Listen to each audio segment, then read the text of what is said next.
Consent is everywhere and it matters more than we often realize. If someone wants something, they ask. If we need to act on someone else's behalf, we must ask first. Consent is a basic part of respect. A stylist doesn't just start chopping your hair. Even for something as small as a beard trim, they always ask first. Doctors explain treatments and wait for a clear yes before touching or treating a patient. Friends casually ask for consent all the time without even realizing it. Even at the grocery store, the cashier asks, "Do you need a bag for your items?" Or when moving through a crowded place, someone might say, "Excuse me, may I pass through?" Even parents sometimes ask, "Are you comfortable wearing this dress?" See, consent is everywhere. We don't need consent for every small thing, but it is really important. Now imagine the opposite, where people act without consent. We feel frustrated, disrespected, and even powerless. For example, you ask for a small trim, but the stylist cuts way more than you wanted. Or a friend uploads a silly or embarrassing photo of yourself without even asking. How would you feel? When it comes to consent, even small actions like borrowing something without permission can hurt us. Now imagine bigger things. They can hurt us more.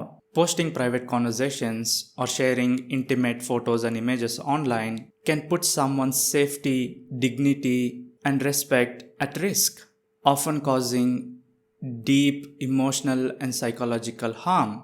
Forcing someone into a relationship is devastating, yet forced marriages are still very common in many parts of the world. And there are many other actions that are outright crimes. In fact, nearly all crimes happen without consent. There are crimes that are consensual but are still crimes under the law. Euthanasia is consented, but it is a crime in many countries to do this. Prostitution and street fights may sometimes be consensual, but they are still considered crimes in many places. While consent is important in day-to-day matters, it becomes more complex when it comes to life itself. The consequences of our actions are far greater than we realize, especially when we are involved in creating life. Think about the consent involved in bringing someone into existence. Did anyone ask to be born? No. Are there babies somewhere asking, crying, and waiting to be born? No. Anyone you bring into existence did not and could not consent to being born. Why is it wrong? Why is it wrong to have children without their consent? No one can agree to their own birth. You cannot ask a non-existent being, "Do you want to be born?"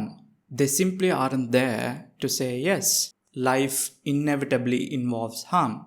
Even the best lives come with pain, frustration, unmet desires, danger, and ultimately death. In almost every other area, medical treatment, risky sports, it's wrong to expose someone to serious harm unless they freely agree. But by bringing someone into existence, you expose them to life's unavoidable suffering, yet you never gave them a chance to consent. And finally, you cannot use someone as means to your own end without consent. Having a child means you're using that future person for your goals without their agreement. It could be for emotional fulfillment or family continuity. It could be anything. Just as it's wrong to involve another person's body or labor without their permission, it's wrong to bring someone into existence for your own needs. Again, it could be emotional, it could be societal, or it could even be genetic. Because consent cannot be given before existence, and because life unavoidably involves harm, it is wrong to bring someone into existence. Thank you for watching. See you in the next one.